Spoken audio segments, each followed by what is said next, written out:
Box অফিসে ঝড় তুলেছিল সানি দেওলের গদর 2। গদর 3 কবে আসবে এমন প্রশ্ন বারবার উঠেছে।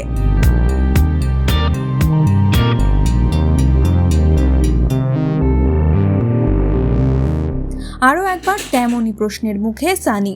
প্রশ্ন শুনেই ঠাট্টা সানি পাজির।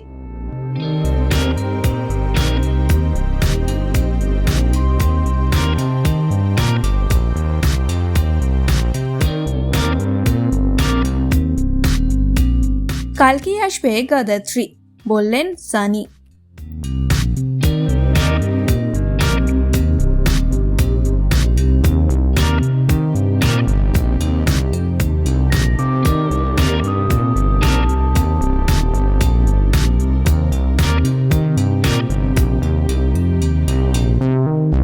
এই সময় ডিজিটাল।